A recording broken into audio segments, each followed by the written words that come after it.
ఒకప్పుడు ఇందిరాగాంధీ ఇక్కడ విజయవాడకు వచ్చినటువంటి సందర్భంలో హెలికాప్టర్‌లో వెళ్తున్నప్పుడు వేరే ఊరికి, ఆ తెనాలి మీదుగా వెళ్తున్నప్పుడు 3 కాలువలు కనిపించినాయి. ఆ మధ్యలో రోడ్లు, పచ్చదనం అటు ఇటు. పారిస్ అట్లాంటి అందమైనటువంటి ప్రదేశం అట ఒకప్పుడు. అలా కాలవలు ఇట్లా.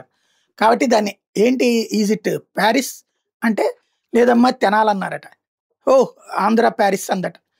అది అప్పుడున్నటువంటి ఒక నాయకుడు చెప్పారు. అప్పటినుంచి ఆంధ్ర పారిస్ అని పిలుస్తుంటారు తెనాలిని. 3 కాలువలుంటాయి.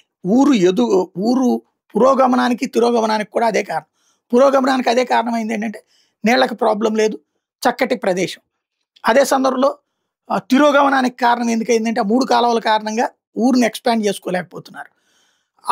చిన్న ప్రదేశంలోనే స్ట్రక్ అయిపోతుంది. ఇప్పుడేదో కాస్త ఆ కాలేజీ దాకా అటు వైకుంఠపురం వైపుకున్నా కాదు. ఆ లోపలికే నడుస్తున్నటువంటి పరిస్థితి. ఆ తెనాలికి సంబంధించి ఇప్పుడు టూరిజం డెవలప్‌మెంట్‌లో భాగంగా ఆ 3 కాలువల్లో బోట్ షికార్లు, స్టీమర్లు, అలాగే ఫుడ్డుతో నడిచేటటువంటి ఫ్యామిలీలతో నడిచేటటువంటి బోట్లు ఇట్లాంటివి ఏర్పాటు చేయబోతున్నారట. ఓ మంచి ఆలోచన చేస్తున్నారు. ఇప్పటికే తెనాలి వాసులు సంపన్నులున్నారక్కడ చాలామంది. అంటే లేని వాళ్ళు ఉన్నారు, కూటికి లేని వాళ్ళు ఉన్నారు, సంపన్నులు ఉన్నారు, మధ్య తరగతి ఉన్నారు. వాళ్ళకి ఎంటర్‌టైన్‌మెంట్ ఏం లేదు. అయితే విజయవాడ ఎళ్ళాలి.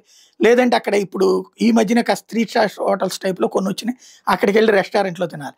అదే గనక ఈ పడవల్లో తింటూ తిరగడానికి తగ్గట్టుగా ఏర్పాటు చేయగలిగితే చాలా బావుంటది.